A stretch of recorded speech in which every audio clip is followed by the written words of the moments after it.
Why do I want to do this job? Well, I've started a lot of things moving in the city, and I want to complete them. And also, it gives me a lot of pleasure. I like working with the city staff. I like working with people.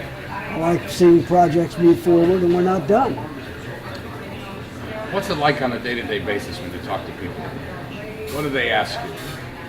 Surprisingly, not a lot. People are not asking me a lot of questions. They kind of expect me to tell them what's going on, and they do kind of what you do. What's going on?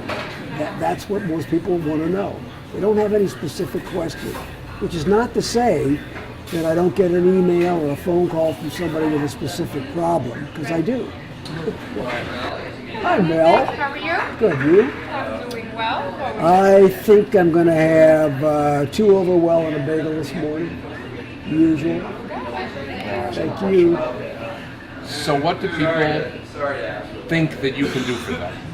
Well, when people call commissioners, I'm being very generic about this. It's because they haven't gotten satisfaction going through the system, what the system would tell them to do. They've had a code issue, they have a public works issue, and they didn't get satisfaction, so they call the commissioner.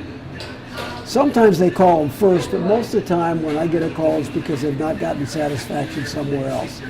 And they think that the commissioner can help them get through the system. And you know what? Most of the time we can. So why do people come to us? Because they know we can get things done. And why do we get things done?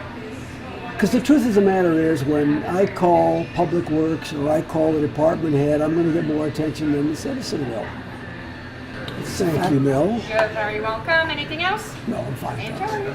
I'll tell you what gives me the most pleasure, if that's kind of another way of answering the question, is if I see something and I can piggyback off of that, an idea or an inquiry that will help me learn more about how to resolve a problem or move something forward. That's what gives me the greatest satisfaction. That plus, honestly, of course, being able to get back to a constituent or a resident and say, does the answer satisfy you? Were we good enough to fix this for you? Why am I good at my job? One, it's important to me. 2, I like to help people. 3, I think there's a lot of work that needs to be done out there that I have a different perspective than many people do, including city staff, to bring fresh ideas and a fresh perspective to situations. And when you do that, or when I do that, it's rewarding.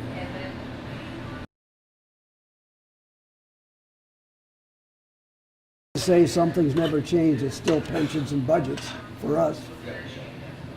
And working our way through this. But I think that some good things have happened. The city manager has put together a couple of organizational structures that bring the unions and the city together to talk about how we can move forward with pension reform. Because if we don't, the employees won't have a pension. They won't have as much of a pension. We have to eliminate the pension liability. So I think that's moving forward well. It's kind of revolutionary for the city. We just yesterday approved a new health plan and carriers for the city that, again, his initiative will save the city a minimum of $3 million a year. Minimum, without impacting the quality of service or the delivery of service for the employees. Actually, it could improve some of the performances of the services for the employees. So that was a very positive move.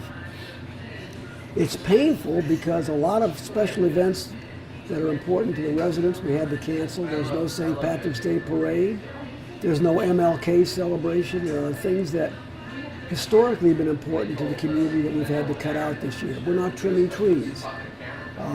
So we're really trying to be very lean and hopefully not mean, but lean for the next year or 2.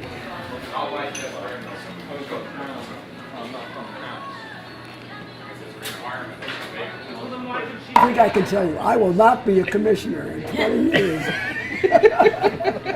Maybe. Maybe. Maybe. Not ruling it out I've yet. said this before. Okay. Do I think I'm laying the foundation? Well, if not, why am I here?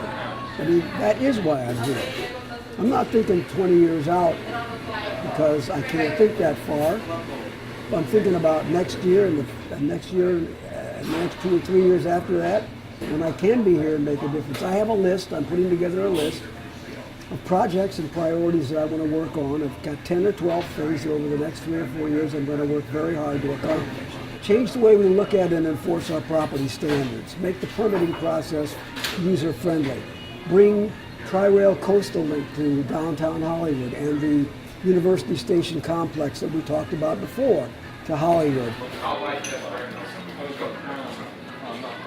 The husband of a woman that I knew and actually had gone to kindergarten with in Lima, Ohio, and who had become a nun and then left the nunnery, I don't know if that's the correct term.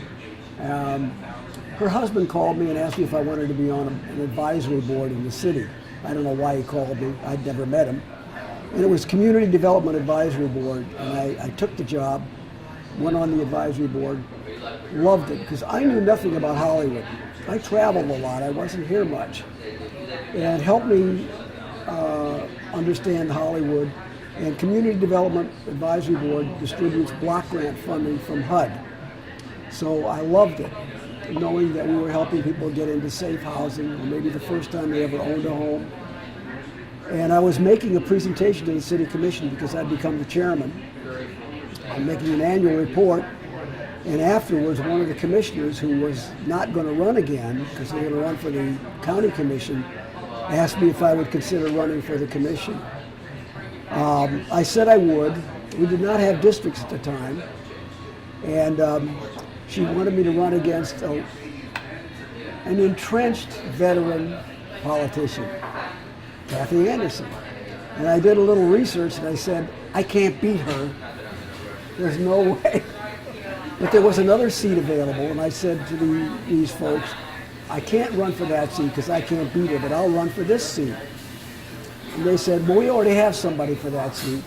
And I basically said, I'm going to do it anyway. And I ran, and I lost. That was in 1992, and I won. I ran again in 94 and won. So that's how it started. So I think that the endorsement is important. And by the way, if you're serious about it, you put a lot of time in to prepare for those interviews. I mean, I spent hours answering the questionnaire so that when I got there for the interview, they had enough background on me to ask good questions. So I'm thrilled to have gotten the endorsement. I've told this story to people before. The Fort Lauderdale Board of Realtors, I think it's Fort Lauderdale Board of Realtors, every cycle interviews candidates. I never got their endorsement. And 4 years ago, you can warm it up. Okay. 4 years ago, I decided to go in again, the Lion's Den, and I didn't really care. Let it all hang out. There was a ballot amendment, I think Amendment 4, and I do not remember what it was, but it would have been beneficial to the realtors. And the first question out of the box is, what's your position on Amendment 4? And I said, I really don't care about Amendment 4, neither should you. What you as realtors should be worried about is improving property values in my city so that our revenue goes up and we can afford to become a better city. And I got the endorsement. So I think that my body of work is known. I think people like the fact that they know I'm accessible and that they can call me and I can work on their issues. But that's still a small number of people that have done that. I live in a nice district, and we don't have a lot of serious problems. And the ones that we have, I address. But my perspective has always been citywide and not district-wide. And I think people appreciate the fact that someone that they have elected to represent them in the district also has their finger on the pulse of what's going on in the whole city. To give you an example of how true that is. Yesterday, there was a ribbon cutting in Lauderdale Lakes for the $11.4 million Tiger grant that Broward County MPO achieved for Florida, for South Florida. And at that event was Congressman Deutsch, Congressman Diaz-Balart, Congresswoman Debbie Wasserman Schultz, Congresswoman Frederica Wilson, and Congressman Alcee Hastings. Every one of them knew who I was by name because I had gone to Washington, I had met with them, I had talked to them, and we had established a relationship. So I think that's maybe an obscure way of answering the question, but it points out the fact that had I not done that, and they didn't know me, it might not have been as comfortable or easy for them to agree to accept the grant application that we made. So you have to be able to recognize that all politics is local, but when you need to get something done at the state or federal level, you have to have made those contacts to get those responses. You know, people know punchlines, right? They know punchlines. And Henny Youngman says, "Take my wife," everybody knows. The next thing you're going to hear is everybody saying, "Please," right? So for me, when I say I'm never going to run again, they just start laughing. We've heard this before.